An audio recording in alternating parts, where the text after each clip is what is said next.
कुदरत का भी कहर है और भयानक मंजर है। जी हाँ, ये है सियाचिन।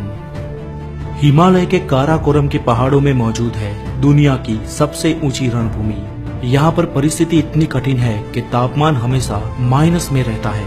मई जून की गर्मियों में भी यहाँ पारा -5 से -10 तक रहता है और सर्दियों में पारा -50 डिग्री तक चला जाता है।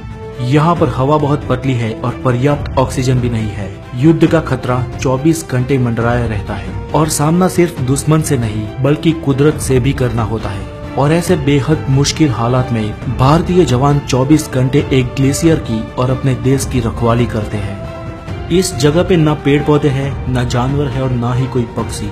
यहाँ पे चारों ओर सिर्फ बर्फ ही बर्फ है। इतनी बर्फ कि जरा सी भी लापरवाही हाइपोथर्मिया को नौबत दे सकती है। सियाचिन ग्लेशियर समुद्र तल से लगभग 20,000 फीट की ऊंचाई पर है और इस कठिन परिस्थिति में हमारे सैनिकों को एक के बाद एक टुकड़ियों में बांटकर 4-4 महीनों तक भेजा जाता है। लेकिन यकीन मानिए, वहाँ पर 4 महीने तो क्या 4 दिन भी काटना हम आम इंसानों के लिए मौत को दावत देना है। इतनी ऊंचाई पर जहाँ हमारे सैनिक देश की हिफाजत करते हैं, वहाँ तक उनको हथियार, खाना, उनके जीवन की जरूरी चीजें और सारा का सारा सामान नीचे के बेस कैंप से हेलीकॉप्टरों में पहुँचाया जाता है।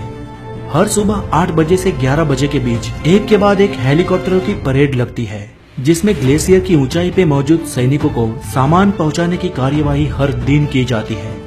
आपको अगर मालूम ना हो तो बता दें कि वो फ्रेंच तकनीक के हेलीकॉप्टर सिर्फ 16,000 फीट तक की ऊंचाई पर ही उड़ सकते हैं, लेकिन हमारे जाबाज पायलट कम सिपाही उन हेलीकॉप्टर को 19 से 20,000 फीट की ऊंचाई पर बेहद पतली हवा होने के बावजूद भी उड़ाते हैं और जरूरी सामान उन हेलीकॉप्टरों से थ्रो किया जाता है, क्योंकि वहाँ पर लैंड करने की कोई जगह ही नहीं है।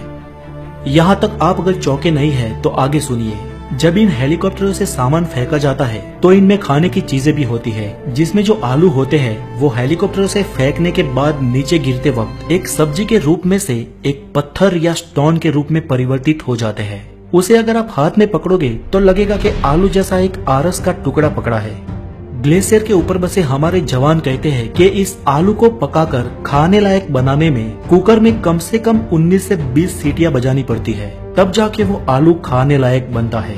आप इस बात से ही वहाँ की परिस्थिति का अंदाजा लगा सकते हैं। हमारे जवानों को वहाँ पर सबसे बड़ा खतरा हिमस्खलन का भी रहता है और आज तक उसमें सैकड़ों जवानों की जान भी गई है। लेकिन कुछ जवान ऐसे भी है जो वहाँ के खतरों का सामना करके भी जिंदगी से लड़ रहे हैं। एक 24 साल की उम्र के मेजर जब इस ग्लेशियर पे अपनी ड्यूटी बजा रहे थे, तब वहाँ पर बर्फ का भयंकर तूफान आया था और अनफॉर्चुनेटली उन मेजर की उंगलियां सुन्न होने लगी। उनकी खबर तुरंत नीचे बेस कैंप तक पहुँचाई गई, लेकिन भयंकर तूफान के कारण हेलीकॉप्टर नहीं उड़ पाए। तूफान पूरे 6 दिन तक चला और तूफान के थोड़े ही कम होते ही सबसे पहले हेलीकॉप्टर उस जवान को लेने के लिए रवाना हुआ। उनको तुरंत नीचे लाया गया और दिल्ली के हॉस्पिटल में दाखिल किया गया, लेकिन देर इतनी हो गई थी कि उनका एक हाथ और एक पांव काटना पड़ा। लेकिन दिल को हिला देने वाली बात समझिए दोस्तों, जब वो स्वस्थ हुए तो उनके जज्बे में 1% की भी कमी नहीं आई और ना ही उन्होंने फौज को छोड़ा और ना ही हमारी फौज ने उन्हें छोड़ा। आज वो मेजर पुणे के आर्मी कैंप में नए फौजियों को ट्रेनिंग दे रहे हैं। दोस्तों, ये होती है देशभक्ति और देश की सेवा। हम यहाँ आराम से अपना जीवन जीते हैं, लेकिन आज हम सबकी सांसें उनके कारण चलती है।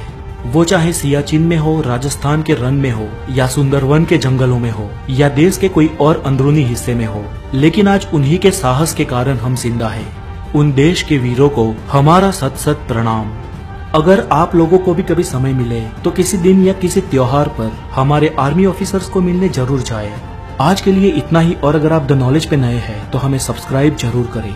आपकी और जवानों की शुभकामनाओं के साथ फिर मुलाकात होगी। वंदे मातरम, जय हिंद।